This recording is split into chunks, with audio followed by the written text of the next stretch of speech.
This is TWiT. All right, we got it. Before we wrap this up, we've got to talk about President Trump and Amazon. Oh, boy. Yep. I think it's pretty obvious let me take another drink. Hold on. The president's not a fan of Jeff Bezos because of the Washington Post. He really does think that the Washington Post is Amazon's propaganda arm.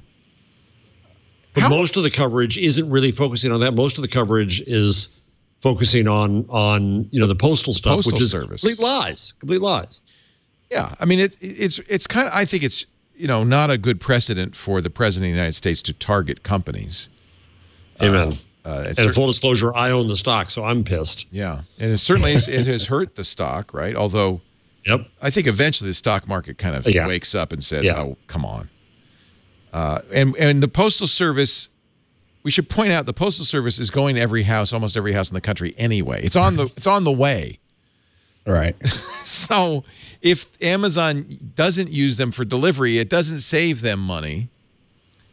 And in fact, even if Amazon has a negotiated lower rate with the Postal Service, which I expect they do, I'm sure they do. Which is a standard open rate that everybody has. Right. Yeah. Then every box that Amazon gives the Postal Service is money to the Postal Service. They're going there anyway. Tomorrow, I'm going to be a part of a panel for the 8th version of the Postal Vision 2020 conference in Washington. You did this last year. I think this is great. I've done this before. It's great. It's a postal conference. They had Amazon speak today, and I couldn't be there. Tomorrow, they have Jamie Siminoff speaking. From Ring, our sponsor, and the newest Amazon acquisition. And rethinking delivery entirely as an industry, and the poor Postal Service is saddled with all this pension stuff that Congress won't fix them with, but the Postal Service does not use tax dollars. Well, there's two things going on here. One is Washington Post, and the other one is some say that Trump is just wildly jealous of a real billionaire. No. True. And then the reason the market's reacting is not so much this Postal Service thing, but the fact that Trump's trying to get the Pentagon to cancel Amazon's pending multi-billion-dollar cloud services contract with the Pentagon. Well, Sarah Sanders said, no, he's not involved in that.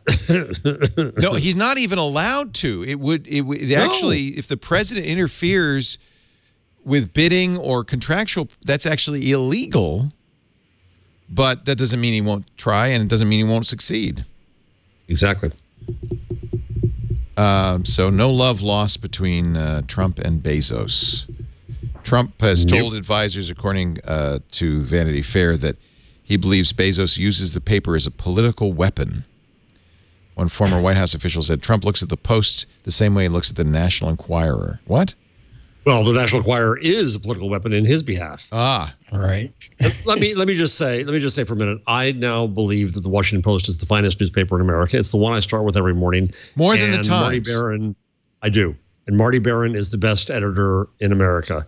And I have complete, absolute, and utter trust and respect for Marty that he would never, ever allow a Sinclair to be pulled on him and have words put in his mouth.